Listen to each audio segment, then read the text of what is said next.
Hello dear students, आप सभी का स्वागत है अगेन आइडियल स्टडीज़ में। मैंने आपसे वादा किया था कि मैं आपको रिकॉर्डिंग क्लास देता रहूँगा और मैं उसी पर अब काम करने वाला हूँ। लेकिन बेटा, मैं सबसे पहले सबसे ज़रूरी बात आपसे बोलूँगा, जो ज़रूरी है आपसे कहना, क्योंकि शायद आप बाद में वीडियो में लग जाएं और मेरी बात पे गौर ना करें। देखिए, ये जो वीडियो में शूट कर रहा हूँ, इसे शूट करने का टाइम शायद लगभग 9:45 हो रहे होंगे इस वक्त, इस टाइम में वीडियो शूट कर रहा हूँ। तो बेटा मैं चाहता हूँ कि आप मेरी थोड़ी सपोर्ट करें, जो कि मैं आपके लिए काम करता रहूँ। मैंने आपसे पहले भी कहा था, मैं आपसे फिर कह रहा हूँ, आप सभी बच्चों को पर हेड 500 रुपीज़ पे कर रहे हैं अगर आपको मेरी रिकॉर्डेड क्लास का 1% भी फायदा हो रहा है तो। और अगर आपको कोई बेनिफिट नहीं लगता क्लास का, इस रिकॉर्डेड क्लास का, तो आपको कोई फीस पे करने की आवश्यकता नहीं है। पर मुझे ऐसा लगता है कि शायद ये आपके लिए बहुत ही बेनिफिशियल होगा कि आप ऑनलाइन क्लास रिकॉर्डेड क्लास को लगातार आप देखते रहें और सीखते रहें। तो ये क्लास जो मैं शूट कर रहा हूँ, ये मैं शूट कर रहा हूँ अपने क्लास 11th के बच्चों के लिए। तो आपको मैं आज वही पढ़ाऊंगा, क्लास 11th के बच्चों को।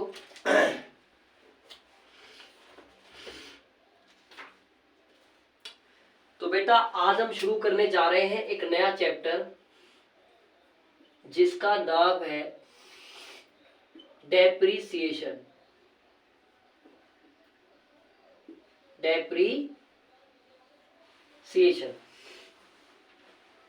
डेप्रीसिएशन क्या होता है, इसे हम अच्छे से समझते हैं आज। देखिए, जितनी भी फिक्स्ड एसेट्स होती हैं या और भी एसेट्स होती हैं, सभी एसेट्स की वैल्यू में क्या आती है? गिरावट आती है। और जितनी गिरावट, जितना वैल्यू में कमी एक एसेट्स की वैल्यू में आएगी, जितनी कमी, उसी को हम कहते हैं डेप्रीसिएशन। मुझे पता आपकी समझ में भी कुछ नहीं आया मैंने क्या कहा। मैं आपको एक एग्जांपल के थ्रू समझाता हूं।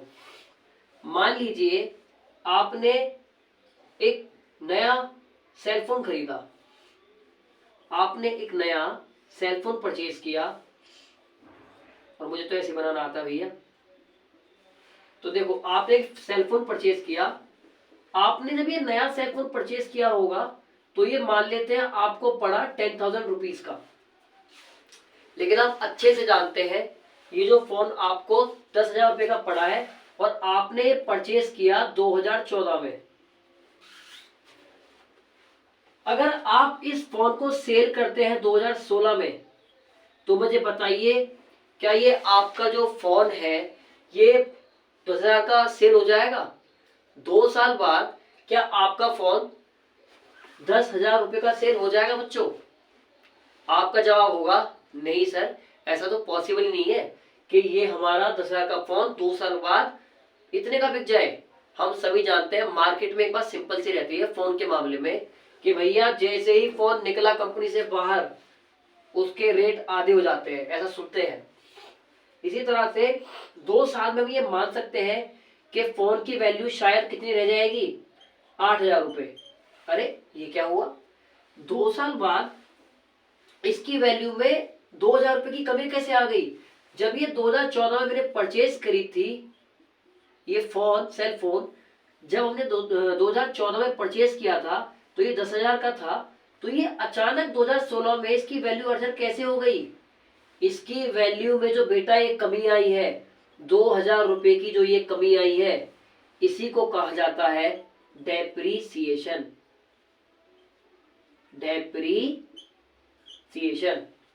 तो किसी भी एसेट्स की वैल्यू में जो कमी आती है, और ये कमी आने के पीछे सिर्फ एक कारण समय नहीं है, टाइम नहीं है कि टाइम लैप्स हो रहा है इसलिए वैल्यू कम हो रही है।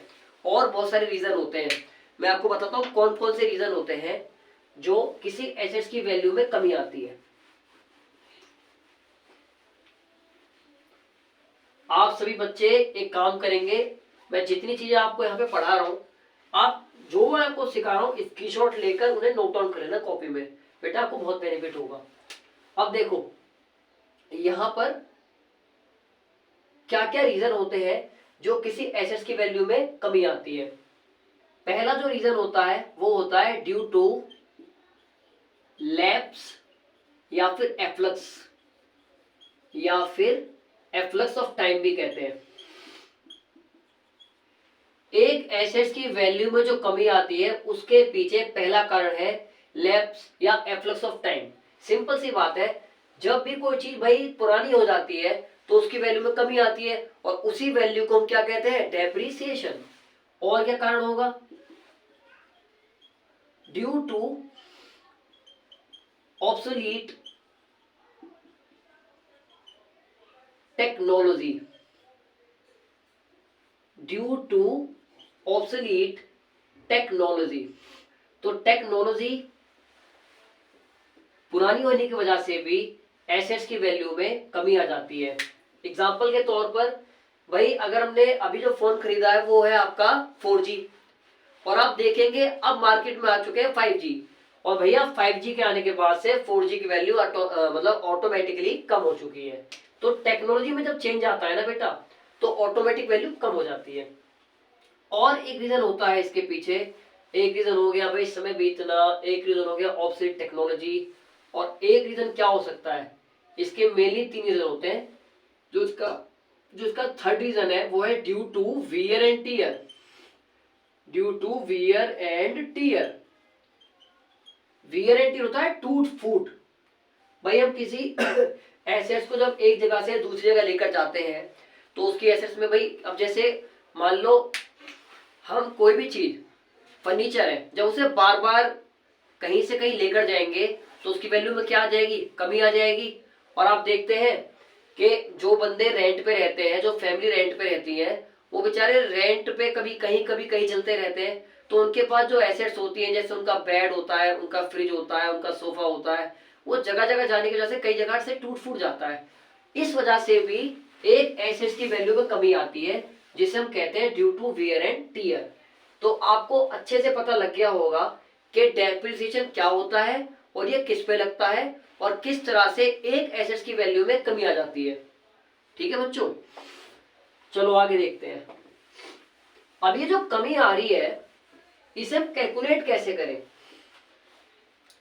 एक एसेट्स की वैल्यू में जितनी कमी आ रही है आप इसको कैसे कैलकुलेट करेंगे, इसे कैलकुलेट करने का एक बहुत ही अच्छा तरीका है।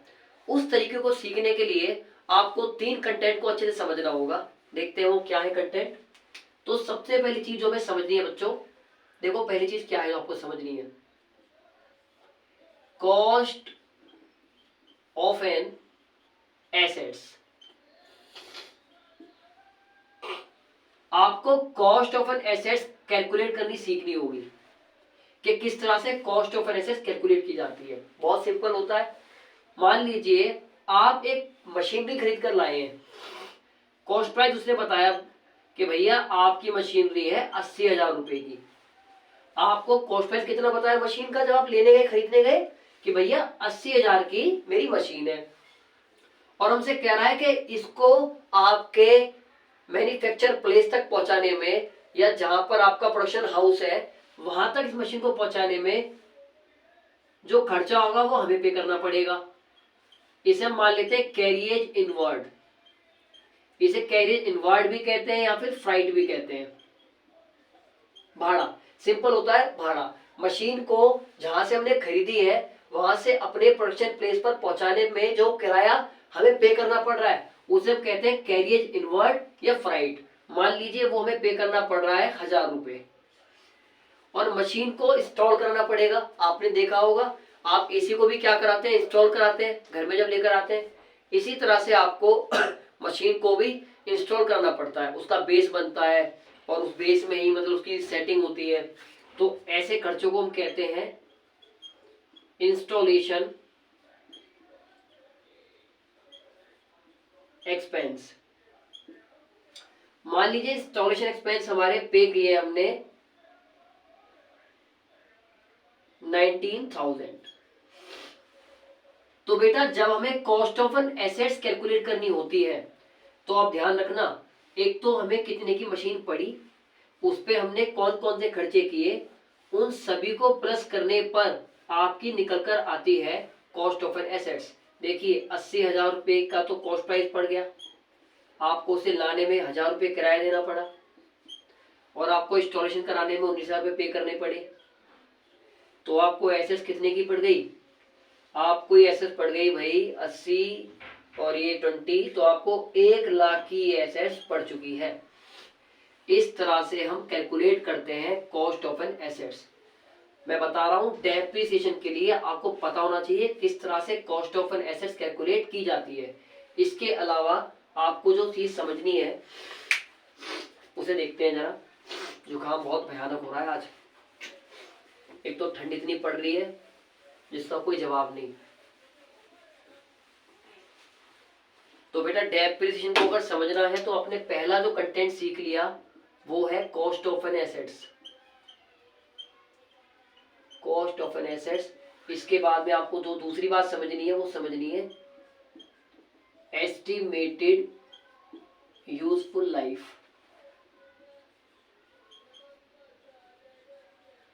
और जो तीसरी बात आपको समझनी है cost of an asset, estimated useful life और स्क्रैप वैल्यू।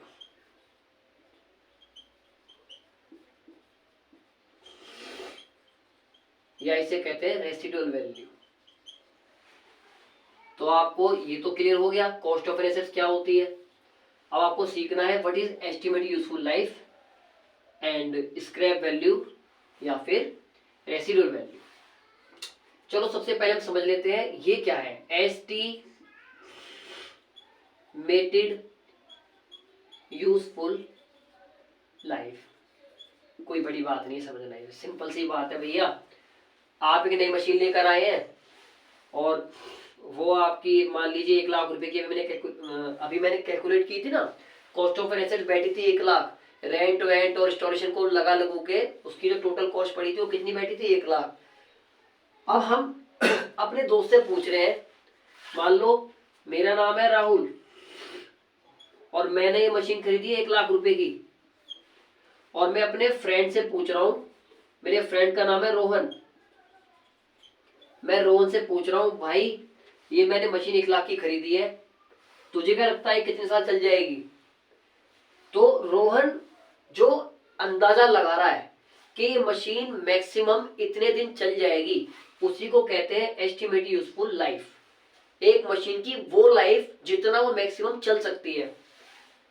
अगर रोहन ने अंदाजा लगाया है कि भाई तेरी मशीन 1,00,000 की है, तो मेरे हिसाब से मैक्सिमम जो ये चलेगी, ये चलेगी 10 साल। इसका मतलब क्या है बच्चों, अगर रोहन ये कह रहा है कि मशीन मैक्सिमम 10 साल चलेगी, इसका मतलब है उसके बाद वो बिल्कुल बेकार हो जाएगी, बिल्कुल कबाड़ा हो जाएगी। वो सिर्फ कबाड़े में बिक सकती है, बाकी आप उसे और किसी तरह से सेल नहीं कर सकते। इसका मतलब एक मशीन मैक्सिमम जितना चल सकती है, उसी को कहा जाता है एस्टिमेटेड यूजफुल लाइफ। हर किसी एसेट्स की एक एस्टिमेटेड यूजफुल लाइफ होती है।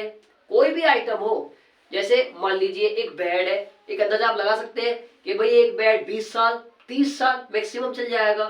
30 साल बाद उसकी हालत इतनी खराब हो जाएगी कि वो सिर्फ कबाड़े में ही जा सकता है। इसी तरह से भाई बहुत सारी एसेट्स होती है। चेयर जब बिल्कुल ही खराब हो जाती है, एक अंदाजा लगाते हैं हम कितनी मैक्सिमम चल जाएगी। एक चेयर की जो लाइफ होती है, चाहे वो कितनी भी अच्छी चेयर हो, 10 साल है मैक्सिमम, और ना तो वो एक दिन की भी नहीं है। लेकिन एक हमें पता है कि मैक्सिमम जो एक चल सकती है चेयर या कोई भी एसेट, सबकी अपनी अपनी क्या होती है एस्टिमेटेड यूजफुल लाइफ। तो सबके अंदाजे लगाने पड़ते हैं कि कौन कितना चल सकता है। अगर मैं फोन की बात करूं कि मैक्सिमम वो कितने साल चल सकता है, तो उसकी भी क्या होती है एक एस्टिमेटेड यूजफुल लाइफ होती है। जैसे फोन की मैक्सिमम लाइफ कितनी होती है 7 साल, ठीक है। तो समझ में आ गया बेटा एस्टिमेटेड यूजफुल लाइफ क्या होती है। तो हमने सीख लिया cost of an assets, estimated useful life, और अब हम सीखेंगे स्क्रैप वैल्यू या फिर रेसिडुअल वैल्यू।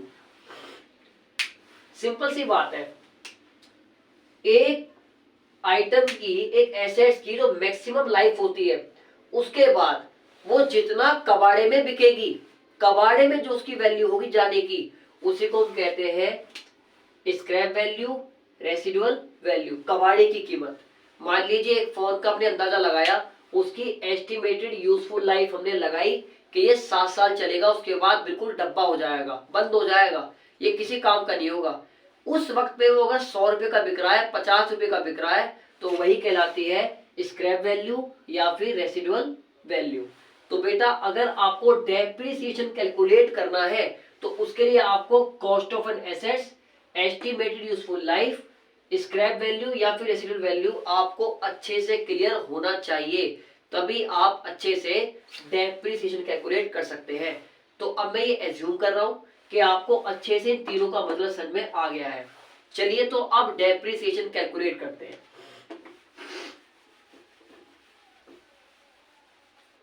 एक क्वेश्चन लेते हैं और उसके थ्रू हम क्लियर करते हैं डेप्रिसिएशन।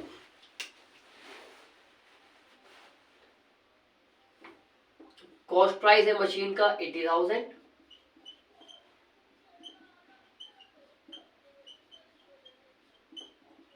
इंस्टॉलेशन एक्सपेंस हमने उस पर पे किए हैं मान लीजिए 20,000। मैक्सिमम जितना वो चल सकती है मशीन, एस्टिमेटेड यूजफुल लाइफ उसकी हम ले रहे हैं 10 साल।